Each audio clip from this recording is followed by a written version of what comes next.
Hello guys, শুভ সকাল, good morning. তো সকাল সকাল একটু মাঠের দিকে আসলাম।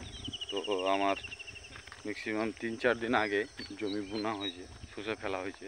তো কী পরিস্থিতি হয়ে আছে, কী পরিস্থিতি হয়েছে, তো কয়েকদিন কাজের চাপে আমি আসতেও পাইনি, বেরোতেও পাইনি।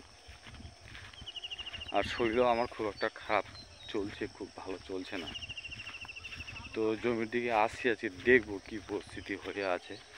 তো চলো ব্লগটা দেখতে থাকো, কন্টিনিউ করো। আর ব্লগটা যদি ভালো লাগে গাইস, তো লাইক, কমেন্ট, শেয়ার অবশ্যই হবে। আর তোমরা পাশে থেকো। তো গাইস, জমির যা পরিস্থিতি দেখলাম, খুব খারাপ পরিস্থিতি। এটাতে কোনো রকম গাছ অত পরিপূর্ণভাবে দেখতে পাই না, পুরো খুব পাতলা দেখতে পাচ্ছি। 2 পাতা হয়েছে, এখন 2 পাতার পরে দেখি কতটুকু কী হয়। আর মেন কথা হচ্ছে এই জমিটা যে আমার, তো জমিটাতে একটু বাদ কম ছিল। বাকিগুলোতে কি পরিস্থিতি হয়ে আছে এখনও যাইনি, তো যাব জমিতে, দেখি কি হচ্ছে। তো এই জমিটা নিয়ে এই জমিটা আমার সামনে আরও 1 বিঘা আছে, ওটা নিয়ে খুব টেনশনে আছি। কেন, যেহেতু জমির বাদ একটু কম ছিল, 2 পাতা 1 পাতা হয়েছে। কেবল এটাতে আসছে 2 পাতা 1 পাতা, তো পরিপূর্ণভাবে আসেনি। তো চেনা যাবে না, যেহেতু ক্যামেরাতে ভালো দেখা যাচ্ছে না। তো দেখি বাকিগুলোর কি কন্ডিশন হয়ে আছে। আর আমি বিঘাতে ম্যাক্সিমাম নর্মালি 5 থেকে 6 হাজার টাকা খরচা করেছি।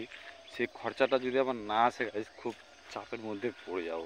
তো দেখি কি হচ্ছে, ঠাকুর কি করছে, ঠাকুরের ভরসায় পড়ে আছে। তো জমির একটু বাদ কম ছিল, মেন কথা হচ্ছে এটা।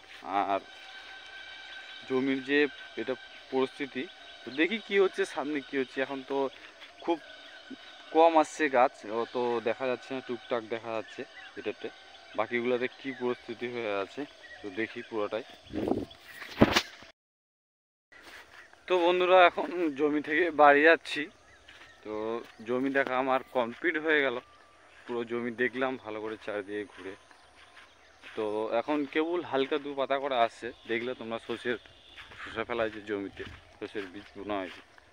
তো এখন বাড়ি যাচ্ছি, বাড়ি যেয়ে কি করছি না করছি, তো চলো দেখতে থাকো।